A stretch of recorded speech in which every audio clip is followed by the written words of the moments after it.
E aí, professor, você já revisou sua lição? Ainda não? Então, revisa aí.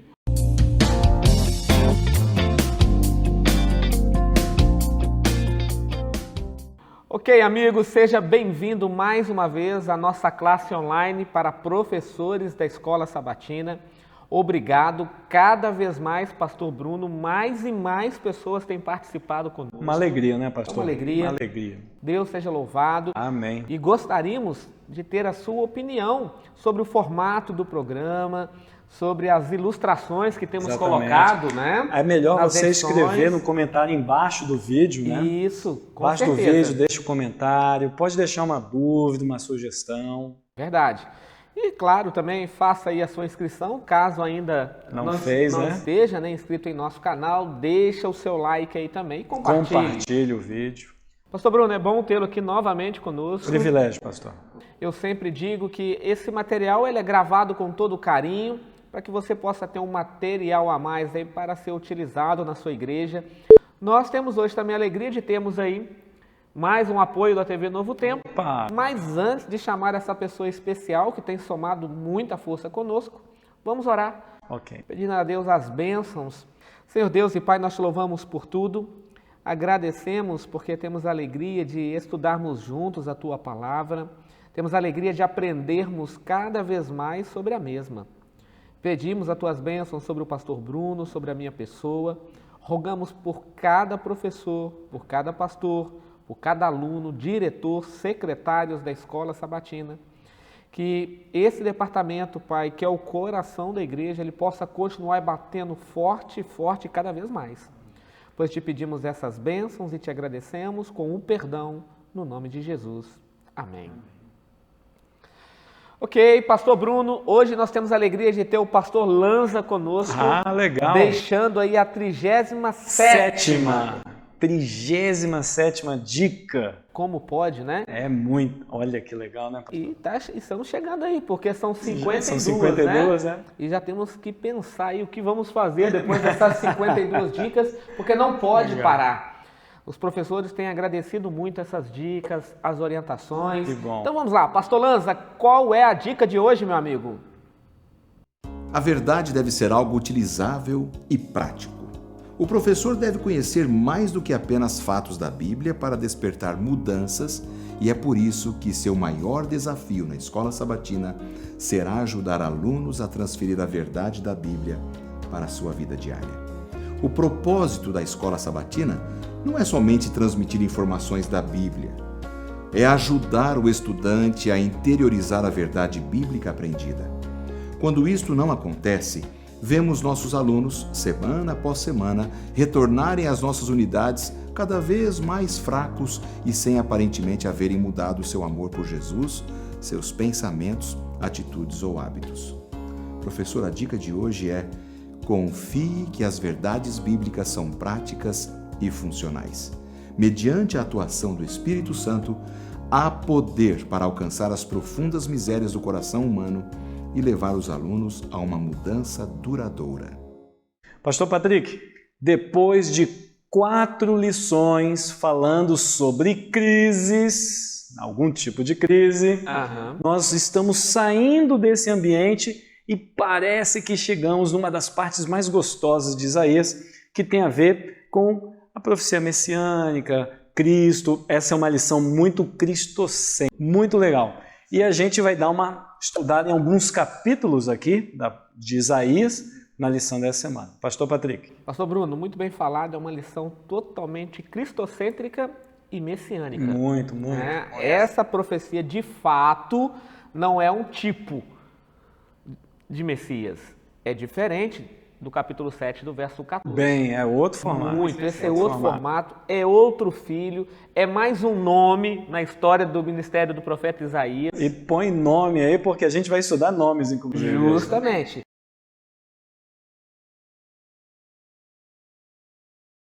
A lição da Escola Sabatina, ela falou das 4 crises, né? As 4 primeiras veio falando de crise e esta veio falando de paz. E a palavra paz, no contexto do Oriente Médio, é muito diferente do nosso. Ah, é? Porque a palavra paz é shalom. E essa palavra, ela é traduzida como bem-estar físico, mental e espiritual. Então, imagina, tudo que temos hoje de promessa de paz gira em torno do quê? Do físico, do mental, do espiritual. Você percebe que são fragmentadas.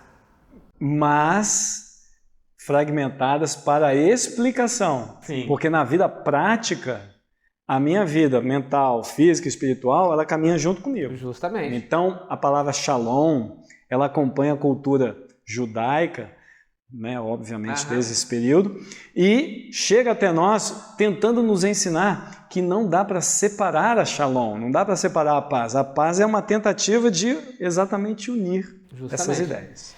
E o que é o pano de fundo dessa lição? Eu coloco aí uma palavra que não aparece, tratado. Por que tratado? Por que tratado? Ou tratados, né? Depois eu falo a minha palavra, que eu acho que... Ok. São várias aqui, né? Várias, essa é a beleza de estudar a palavra de Deus, né? Como que o Espírito Santo vai iluminando a nossa mente. O que nós temos aqui, e eu digo e uso a palavra tratado, por quê? Porque nós temos, na realidade, o homem buscando forças com outro homem. Fazendo tratados de paz. Ok? Mas agora em Isaías capítulo 9, a partir do verso 6, é Deus estabelecendo um tratado de paz para o seu povo. É um tratado já elevado, né? Metafísico, fora né? das expectativas humanas de Israel do Norte e de Judá. Ok? Porque a solução não era apenas para um. A solução é para todos. Amigos, e essa lição, se você não fez a primeira, a segunda e a terceira, elas vão ser fundamentais, né? Aqui. Dá o contexto exatamente para justamente, porque você precisa entender da divisão dos reinos. As personagens, né, que estão envolvidas. Justamente. Né? O problema que Acaz trouxe ao se aliar, né, à Síria, né? Então você tem todo esse problema. Então você tem vários tratados de paz que na realidade foram furadas para o próprio povo de Israel, trouxeram consequências terríveis. E agora Isaías ele sai do pano de fundo que era a crise e ele começa a apresentar uma solução. Mas pastor Bruno, qual que é a palavra-chave aí para você? A minha palavra-chave é reconhecimento. O contrário de reconhecimento é o desprezo, né? Porque quando eu não reconheço alguém, eu posso desprezá-lo de maneira pacífica ou de maneira agressiva. E nessa lição, parece que as personagens humanas, né, os reis, eles não reconhecem o lugar de Deus. E aí, quando você não reconhece o lugar de Deus, qual é o papel de Deus na minha vida?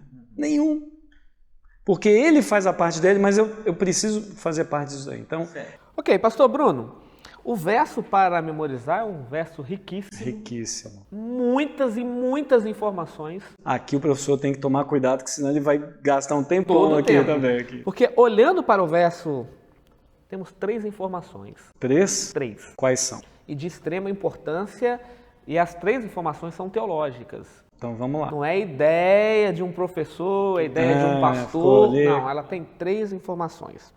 Um menino nos nasceu, um filho se nos deu. A primeira informação aqui, o Messias. Esse não era um filho qualquer, não era um menino qualquer, era o prometido de Gênesis 3, verso 15. Então Isaías está dizendo, um menino nasceu. Não foi um homem que chegou, um menino. É um menino. Essa parte que eu acho legal. Justamente. Começa com o menino. Isaías, ele está falando de uma reivindicação de Gênesis 3,15. Tipo um cumprimento profético. Justamente. Exatamente. Que tem a ver com Apocalipse 13, verso 8, com o cordeiro que foi imolado desde a fundação do mundo. Tem a ver com a palavra descendência, né? Descendência. A tua descendência. Justamente. Então o menino se encaixa muito bem. A segunda expressão, o governo está sobre os seus ombros e o seu nome será. O governo está sobre os seus ombros. Essa é a segunda ideia. A segunda ideia é um rei da linhagem de Davi. Então, não é uma criança qualquer, é o Messias, o prometido, e é o rei que viria da linhagem de Davi. Isso fortalece a identidade. Engraçado, né? Que os judeus gostam de fortalecer a identidade deles, mas aqui Cristo fortalece a identidade deles para dizer que ele tem identidade. Justamente. Uma linhagem, né? Sim. Ele tem uma linhagem real. Não é uma linhagem qualquer. Não foi qualquer tribo das 12, né? Foi da de Judá. Tem uma origem. Okay, e por fim, pastor, o texto diz que ele seria Deus forte, Pai da eternidade e Príncipe da paz. Então preste atenção. Ele é o Messias prometido. Ele é o rei que viria da linhagem de Davi, com autoridade, e ele é o próprio Deus. Percebe? Esses nomes a gente vai trabalhar muito legal. Vão ser Acho bem que na lição de segunda-feira.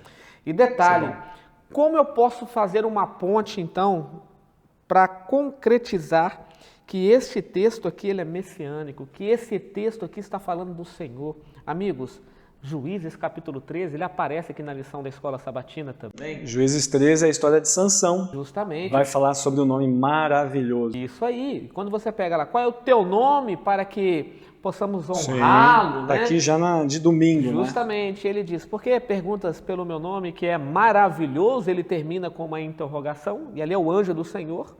E agora você olha para Isaías capítulo 9, verso 6, né? Esse anjo, ou o anjo da aliança, o anjo divino, na realidade aqui é Miguel, que também é o próprio Jesus Cristo, o príncipe da paz, o pai da eternidade. Nenhum anjo tem um nome maravilhoso. Justamente, somente ele. Lição de domingo, pastor. O fim da escuridão para a Galileia. Como que começou essa escuridão, hein, pastor? Eu achei muito bonita essa lição de domingo. Ela já vai abordando aqui duas coisas que eu achei interessante. A primeira é a corrupção, no caso espiritual, e no meio da corrupção, aquela flor de lótus, né? Sempre existe um grupo de fiéis. Sim. Então, Galileia foi, de acordo com a lição, não é difícil, o professor dá uma estudadinha aqui, vai pegar rapidinho. Foi uma região que foi invadida, né? Ela e a Transjordânia, por Tiglat, que foi um dos... O alívio, né? Galileia sofreu com essa invasão. Mas, no meio desse sofrimento, entra a esperança, e esse é o assunto que a lição de domingo vai tentar trabalhar já na primeira questão. Por sinal, essa é uma lição que tem muitas questões. Né? Muitas questões. Então, pastor, vamos lá então, para a gente entender aqui então. Então, o rei Tiglat... Tiglat-Pileser III. Ele aparece em Isaías 8, verso 22, como aquele que trouxe escuridão, escravidão, cativeiro... Para essas regiões para essas regiões, Galileia e tal, toda aquela região. Ok. Então ele conquista a Galileia e isso é conhecido então como escuridão. Ok? Mas agora nós olhamos para Mateus, e está aqui no texto, né? Mateus capítulo 4, verso 25 e o verso 16. A luz também vem na Galileia, surge na Galileia. Agora, olha que detalhe interessante, pastor. Mateus, Marcos, Lucas e João narram 35 milagres. Ok. É claro que Cristo não realizou só isso. Fez muito mais. Porque João termina o seu evangelho falando que nem todos foram registrados, mas o que temos são suficientes para a gente ter para entender que Cristo é o Filho de Deus. Ótimo, mas pastor, o que tem a ver isso? Desses 35 milagres realizados por Cristo, 25 deles aconteceram na Galileia. Então não é difícil entender que praticamente todo o ministério de Cristo meio que concentrado ali, concentrado na Galileia. Excelente. Ok? Então você percebe por que os autores bíblicos dizem que a luz surge na Galileia, né? Ela vem na Galileia, ok? Então grande parte do ministério de Cristo foi desenvolvido na Galileia. Lembrando que a Galileia era a porta de saída para todas as nações também, né? E Ellen White, no livro Evangelismo, e no livro também Serviço Cristão, ela fala que foi justamente essa palavra. Foi um local estratégico escolhido por Cristo. Ok, pastor. Então, a lição de domingo, então, temos que trabalhar justamente isso aí, né? Problema, solução. Escuridão e luz, né? Essa parte de domingo que eu achei legal é que o autor, pelo menos na parte final, ele está tentando mostrar para a gente o casamento de Isaías com Mateus. Então, professor, se você der uma lidinha em Mateus capítulo 4, que tem a ver com a terceira questão, inclusive, você vai perceber como se casa perfeitamente aqui com o início de Isaías 9, que seria a primeira vinda de Cristo. A gente vai estudar isso na quinta-feira. Né? Justamente. Então, vamos lá. Ok, pastor. E aí nós olhamos para Isaías capítulo 9, versos 6 e 7. É o verso para memorizar. Sim, ok? sim. Mas com um verso a mais aí, porque o verso para memorizar é o verso 6. Né? Então leia, por favor, pastor, o verso 7. Essa passagem ela vai relatar o terceiro nascimento no livro de Isaías. Terceiro nascimento? Terceiro. Olha aí, ó. O primeiro filho de Isaías.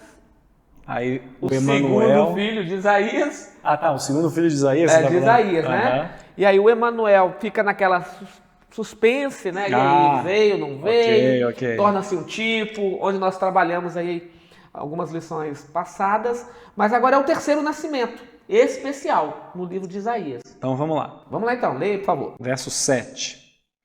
Ele estenderá o seu governo e haverá paz sem fim sobre o trono de Davi e sobre o seu reino, para estabelecer e para o firmar com juízo e com justiça, desde agora e para sempre. O zelo do Senhor dos Exércitos fará isto. Geralmente, e acredito que em todos os momentos, o nosso nome define quem somos. O meu nome é a minha marca. Sua identidade. É a minha identidade, é o meu nome. Temos condições de levantar o nosso nome e temos uma facilidade também em jogá-lo por terra. Quando Isaías ele narra a história do nascimento desta criança, desse menino, ele coloca ênfase nos nomes. Porque os nomes aqui têm grandes significados. Principalmente nesse contexto de identificar pecado e profecia. Justamente. Então, por exemplo, ele apresenta ele como Deus forte, ele apresenta como um filho, ele apresenta como raiz de Davi. Eu acho, pastor, que o professor ele pode usar uma ideia que os nomes que nós trabalhamos até aqui parece que eles demonstram mais a identidade do pecado, porque Isaías tenta convencer a Acás. E agora, nessa quinta lição, os nomes parece que eles se importam mais em fortalecer a identidade do Messias. Justamente. Então, esse ponto é muito importante, professor. Quer ver? Olha um detalhe. Por exemplo, ele diz que é Deus forte. Sabe o que significa? Que esse menino que nasceria, narrado na profecia de Isaías, seria onipotente, onisciente e onipresente. Não seria um garoto qualquer. Não é qualquer. Não é um garoto qualquer. Não é uma verdade. Não é uma descendência comum. Justamente. É bem verdade que quando Cristo nasce, há uma limitação quando ele se fez carne. Mas ele não deixou de ser Deus. Ele deixa a divindade em suspensão. Mas o texto diz que ele é um filho, ou seja, ele é um conosco. O Verbo se fez carne e habitou entre nós. O texto diz também que ele é da raiz de Davi. Essa parte é legal, hein? É rei. A gente vai estudar mais para frente. Vamos falar sobre ele. É rei. E também ele é colocado como maravilhoso. E de acordo com Juízes capítulo 13, esse nome é dado num contexto de oferta. Essa parte é muito legal. É dado como oferta. Muito então, legal. ou seja, ele é Deus forte, ele é um filho, ele é rei, mas não se esqueça que ele será ofertado. Por que essa parte é legal? Amigo, eu aprendi uma coisa na vida, não foi na teologia, não foi com faculdade, aprendi com a vida. Com a vida eu aprendi o seguinte, a gente só dá muito valor a algumas coisas quando a gente investe nelas. Ou seja, a gente doa algum dinheiro, doa o nosso tempo, doa o nosso abraço, nosso amor, nosso carinho. Quando Deus pede ofertas, Ele está tentando estimular a valorização que nós deveríamos dar à vida espiritual e à sua pessoa na aliança. Então, Cristo, Ele doou para mim a sua vida. O que eu dei em troca para Ele? Entendeu? Quanto vale isso? Então, quando eu dou oferta, quando eu dou meu dízimo na igreja, quanto vale isso para Deus? Né? Então, isso é um contexto muito bonito. E o que nós olhamos, pastor, para Isaías 9, 8, capítulo 10, verso 34, já entrando aqui na lição de terça-feira, que volta e meia o povo de Israel entrava numa espiral descendente. Impressionante. E E decrescente, pastor. Por que decrescente? Uma espiral decrescente. Você tem pecado, Deus perdoava. Aí o povo caía de novo, se arrependia, Deus perdoava, vem as consequências, vem o pecado. Então você percebe que o povo de Israel sempre estava assim. Só que agora Isaías, além dele falar da vinda do Messias, ele fala também de condenação. Essa parte é a mais interessante na lição de terça, né? Qual é a expressão? O cetro. Por que o cetro? Porque o cetro, eu gostaria que você pudesse ler o capítulo 9, verso 4 para mim. Isaías 9, Isaías 4. 9, verso 4. Leia, por favor. Porque tu quebraste o jugo que pesava sobre eles, a vara que lhes feria os ombros e o cetro do seu opressor, como no dia da vitória sobre os midianitas. Então Deus está dizendo assim, olha, eu vou pesar o meu cetro sobre aqueles que abusam do livre-arbítrio. Eu vejo que o cetro, aqui de Deus no caso, Aham. ele quebra o poder, o cetro do maligno. Justamente. E essa parte me chama a atenção porque parece que Deus está tentando mostrar para a gente que ele vai fazer justiça aos bons e aos maus também. Justamente. É como a vara do Salmo 23. Ao mesmo tempo que ela consola, Ela corrige. ela corrige, ela disciplina. Então Deus está dizendo aqui, olha, eu vou consolar, Pastor, essa lição de mas eu terça-feira, corrijo também. ela me chama a atenção por causa dos degraus das consequências, né? Que podem ser melhor trabalhadas com Levítico 26, está na lição 6. Aconselho o professor a trabalhar bem legal essa ideia de Levítico 26 aqui. Porque em Levítico 26 a gente percebe de maneira clara que Deus diz assim, eu vou fazer isso. Se você não der certo, aí eu vou fazer isso. Então ele vai botando uma coisa atrás da outra. Alguém certa vez disse assim, pastor Bruno e querido professor, Deus, ele trabalha com amor, mas não se esqueça que às vezes o amor tem que gritar. Interessante. O amor tem que gritar, e aqui é o amor gritando. E muito. E muito, filho, não atravessa a rua não, que o carro vai te atropelar. Imagina. Filho, não atravessa a rua não. Quando você atravessa, como que o amor grita? Né? Filho! Né? E você Quase ali se jogando. joga. E Deus está fazendo isso aqui. Porque aqui na pergunta 7 de terça-feira vai falar exatamente sobre isso, né? O pessoal não usou o seu livre-arbítrio de maneira agradável a Deus, né? Foram soberbos. E isso faz com que Deus entre em um novo nível de ação, né? De estratégia. Correto. Certíssimo, pastor. Vamos lá então. Quarta-feira, raiz e o renovo em uma só pessoa. Eu achei fantástica essa ideia que o autor trabalhou com raiz, eu gostei bastante. Justamente. Ele está dizendo assim, olha, não é um texto ambíguo, não. Estamos falando da mesma coisa. Estamos falando da mesma pessoa, né?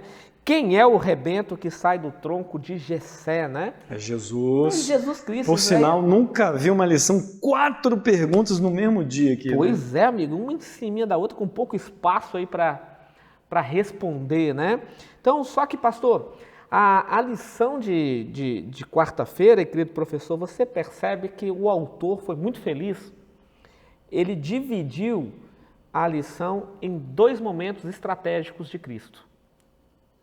Primeira vinda, Segunda vinda. segunda vinda. Excelente. Então, ela está bem dividida. Então, até um X momento, você tem aí, por exemplo, o verso 1 ao verso 5, ele está narrando a primeira vinda, que tem a ver com a pergunta de número 11 da lição. Ok? Agora, quando você olha do verso 6 ao 10, já é a segunda já é vinda. a segunda vinda. Então, tem que tomar muito cuidado aí para não se perder na leitura e achar que é uma coisa só, que o próprio profeta Isaías divide em 2 tempos. Isso daqui, pastor, eu vejo como o assunto da paz, né? Ele é o príncipe da paz, ele vai buscar unir os aspectos da paz. Então, aqui na lição de quarta-feira, pergunta 11, ele vai tentar unir os aspectos da vinda de Cristo. Sim. Esses aspectos da vinda de Cristo é que vão nos dar a ideia de reconhecimento que eu comentei no início. Quando muitas vezes a gente, quando não reconhece a primeira vinda, como é que a gente vai dar valor para a segunda vinda? Uma coisa típica do povo judeu, que não aceita a primeira vinda, eles acreditam que o Messias vai vir, mas não pela segunda vez. Então isso atrapalha o estudo das profecias. Interessante, pastor. O doutor Alberto Tim, em 1980, escreveu uma revista. Um artigo, né? Um artigo, né? E praticamente a revista toda foi elaborada por ele, por isso eu digo a revista, né? E tem um artigo em especial nessa revista, que era uma revista totalmente teológica, e ele diz o seguinte, que precisa falar de doutrina? É claro, mas Cristo precisa estar acima de tudo, e de todos, e de todas as coisas. E a lição de quarta-feira, querido professor, é uma lição totalmente cristocêntrica. Muito. Se a lição dessa semana já é cristocêntrica, quarta-feira é uma hipérbole, né? É um exagero e, amigo, que exagero gostoso. Aqui é um exagero que tem que ser trabalhado. Então, pastor Bruno, eu vou apresentar aqui um quadro, ok? Ok. E aí é interessante que o professor anote as informações desse quadro. Tá Essa bom? lição de quarta-feira, eu vou dar um exagero aqui, você me corrige. Claro. Se eu não tivesse tempo mais na lição da escola sabatina, eu me concentraria na lição de quarta-feira. Porque ela não é a cereja do bolo, é o bolo. Ali é o supra-sumo do negócio. Justamente. Mas vamos lá, pastor, esse quadro aí. Vamos lá. Pastor, vamos mostrar esse quadro então. Quando nós olhamos para Isaías capítulo 11, nós temos aí o verso 2, o verso 3, o verso 4, o verso 4 de novo, 10 e 16. E olha as informações. Por exemplo, esse prometido, ele vai reinar em harmonia com o Senhor. Está aí no verso 2 e 3. A palavra harmonia pode também trabalhar com obediência. Obediência. Beleza, então ele vai estar beleza. em harmonia com o Senhor em todos os aspectos. Ok? Ele vai julgar de maneira justa. Não é qualquer tipo de julgamento, é justo. Ele vai castigar também os ímpios. O professor pode trabalhar essa ideia como ele vai ajudar a salvar o bom e ajudar a salvar o ímpio, porque ele vai salvar o ímpio dele mesmo. Isso mesmo, vai respeitar a sua vontade. E um outro detalhe, pastor Bruno, os versos 10 até o 16, ele traz a paz. Então você percebe que quando estudamos a lição de quarta-feira, querido professor, pastor, ele dividiu em dois momentos. Porque quando Cristo diz, eu não vim trazer a paz, Vim trazer espada. eu vim trazer espada. Mas agora, em Isaías está dizendo, não, ele vai trazer a paz. Então ele não está se referindo ao primeiro momento, à primeira vinda, com o nascimento. Ele está falando do segundo momento, que ele vai voltar revestido de poder e grande glória, rodeado pelos seus anjos, assentado no trono. Então ele vem agora como Deus, vai trazer a harmonia à vontade do Pai, vai resolver a justiça, o cetro, ok? Para castigar o ímpio, mas sobretudo ele vai trazer a paz. Não é estranho, né? O homem luta, faz guerra para manter a paz. E forçosamente Satanás fez com que Cristo usasse a mesma estratégia, né? Às vezes ele tem que botar a espada primeiro para depois trazer a paz. Justamente. Pastor, quinta-feira...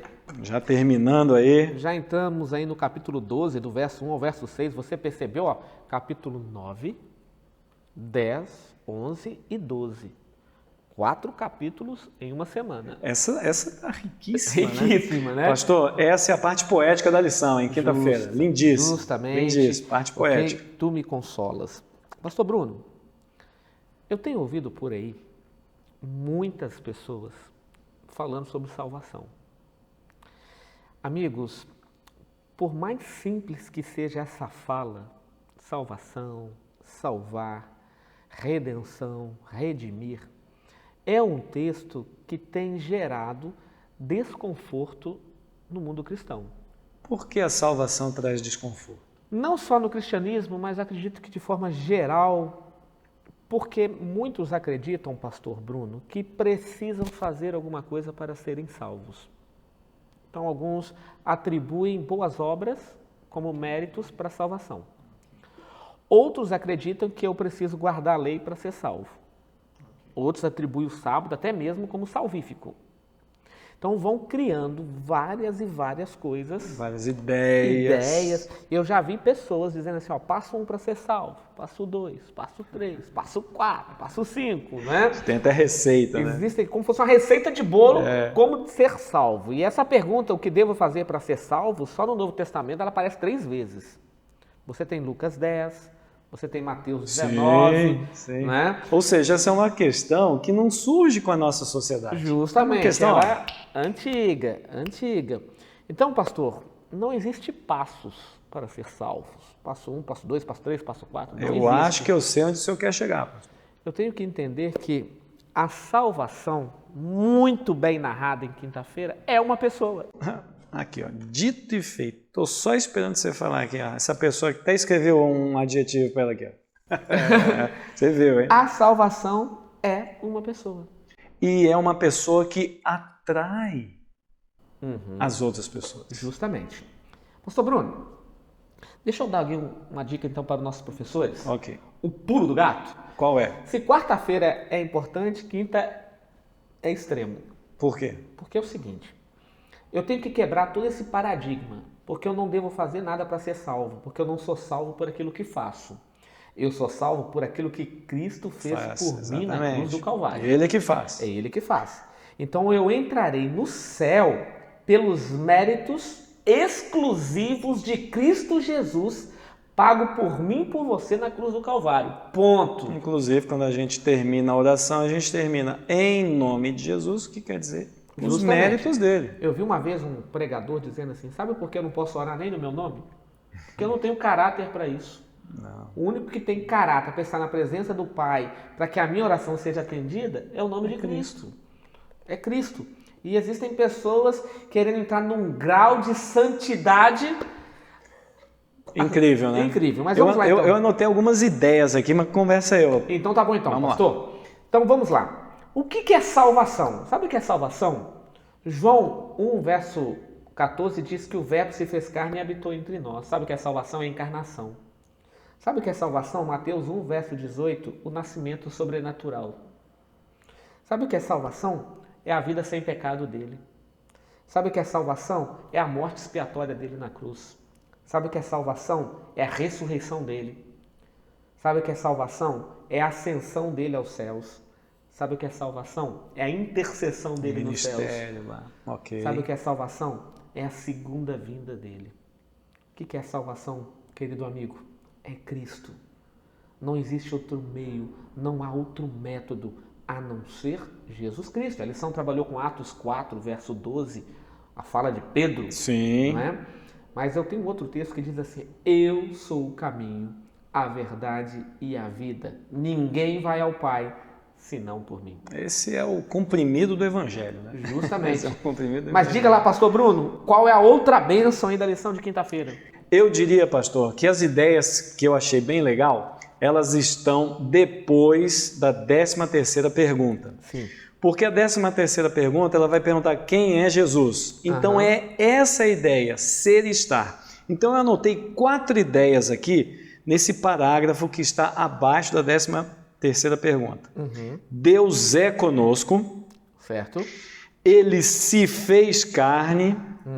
Ele se fez pecado. Certo. E ele é a nossa paz. Então são 4 ideias que o professor pode trabalhar. Quem é Jesus? E depois desse parágrafo, você pode trabalhar com 3 ideias de imã. Jesus é um imã. Então vamos lá. A raiz de Jessé, ela é uma estandarte para os outros povos, ou seja, os outros povos olham para esse estandarte. Então é um imã, é uma referência. A segunda ideia, quando ele for levantado, atrairia todos a si mesmo. João capítulo 12, ou seja, agora não é só as nações, é uma mensagem personalizada, ou pessoal. E a terceira ideia, um remanescente se converteria ao Deus forte, ou seja, a última camada, como se você não tivesse esperança em ser humano nenhum, ainda assim ele é capaz de atrair. Então eu achei essa ideia da lição de quinta-feira muito atraente, muito legal, que o professor pode trabalhar. Pastor Bruno, tudo que é bom temos que terminar. Dura pouco. Então, por isso que nós temos a alegria de estudarmos a lição todos os dias. É o maná que cai todos os dias, não é verdade? E é por isso, amigo, que eu digo para você. Eu estudo a lição. E você? Mas, pastor Bruno, qual que é a palavra-chave aí para você? Vamos cortar essa parte aqui, bem na hora eu engasguei aqui. E o último detalhe, os versos 10 até o verso 16, Isaías... Voltando. 1, 2, 3. Qual é a outra bênção aí da lição de quinta-feira? Quinta-feira eu trabalharia, depois da 13ª questão, ele vai falar sobre qual a ideia que está no nome de Jesus, né? A ideia de ser, porque Deus é e está, é ser do verbo ser e estar, né? Então, depois da pergunta meu Deus, eu vou ter que gravar tudo de novo. Vai lá, 3, 2, 1...